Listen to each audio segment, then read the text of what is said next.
বাংলাদেশের জাতীয় সঙ্গীত নাকি পরিবর্তন হইতেছে।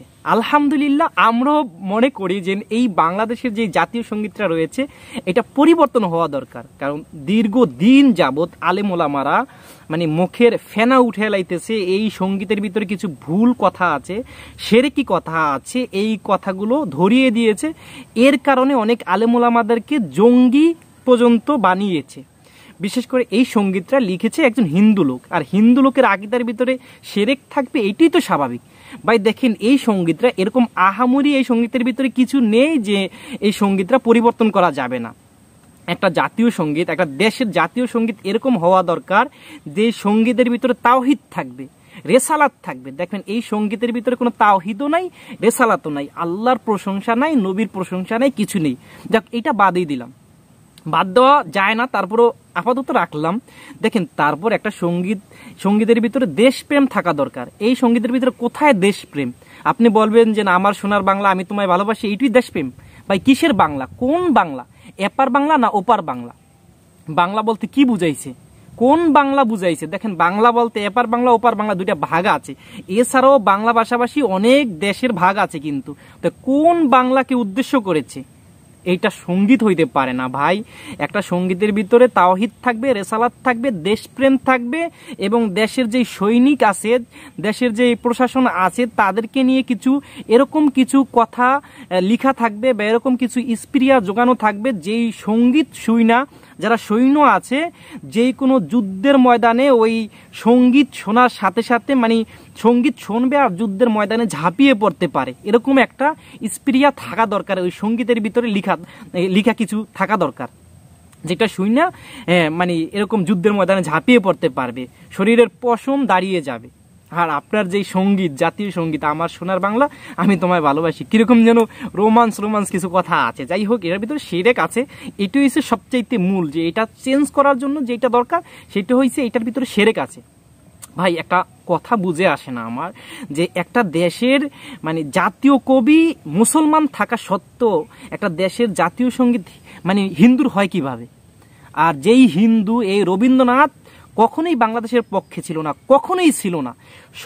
সব সময় সর্বকালে সে বাংলাদেশের বিপক্ষে ছিল, স্বাধীনতার বিপক্ষে ছিল। তার অনেক বই পুস্তক পড়লে আমরা এইটা স্পষ্ট দেখতে পাই বা স্পষ্ট জানি আমরা। যাই হোক, সে আপনারা জানেন ঢাকা বিশ্ববিদ্যালয় হওয়ার সময় সে বলেছিল অন্ধের দেশে কিসের আবার বিদ্যালয়, এরকম কথা বলেছে।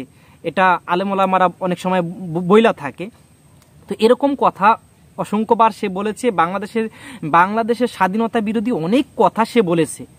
তো এরকম একটা মানে দেশ বিরোধী একটা ব্যক্তির একটা লেখা সঙ্গীত, সেটা জাতীয় সঙ্গীত হয় কিভাবে?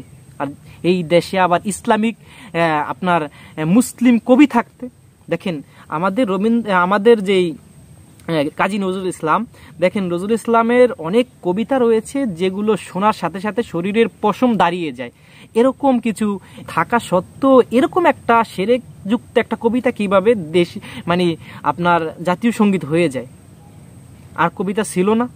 দেখেন, কাজী নজরুল ইসলামের এক একটা কবিতা, এক একটা সঙ্গীতের ওজন, এটা তো আপনার রবীন্দ্রনাথ কখনো বহন করতে পারবে না। কারণ রবীন্দ্রনাথ সবসময় আমরা শুনেছি, ইতিহাসে শুনেছি, রবীন্দ্রনাথ নাকি এই নজরুল ইসলামের লিখা কবিতা গেয়েছে। কারণ তার রবীন্দ্রনাথের যে মেয়ে, সে নাকি চুরি কইরা নিয়া তার কবিতাগুলো ওই রবীন্দ্রনাথের কাছে দিয়েছে, তারপর সেই কবিতা সে গেয়েছে।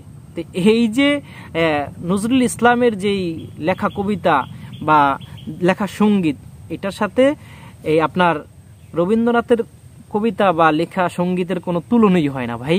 তো এরকম একজন কবি থাকতে, কবির কবিতা থাকতে, আপনার সঙ্গীত থাকতে আমরা চাই না এরকম একটা মুশরিক বা আপনার মালাউনের কবিতা বা সঙ্গীত জাতীয় সঙ্গীত হবে, এটা আমরা চাই না। এখন চেঞ্জ করা দরকার।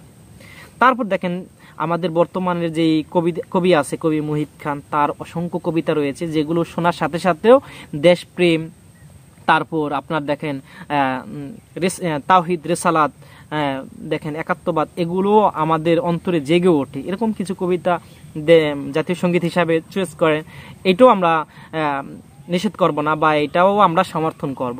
যাই হোক, তো সর্বোপরি কথা এইটাই, যদি এই কবিতাটা এখনো চেঞ্জ না করতে পারেন আর কবে করবেন? কারণ এতদিন যেই স্বৈরা শাসক ছিল সে এই জাতীয় সঙ্গীতকে প্রাধান্য দিয়েছে, যেহেতু হিন্দুদের প্রতি তার একটা টান ছিল। যাক, ঠিক আছে, সমস্যা নেই। কিন্তু এখন আমরা মনে করি 92% মুসলমানের দেশে এরকম শিরকি একটি সঙ্গীত, এটা জাতীয় সঙ্গীত হিসাবে আমরা দেখতে চাই না, এটা চেঞ্জ করা এখন দরকার।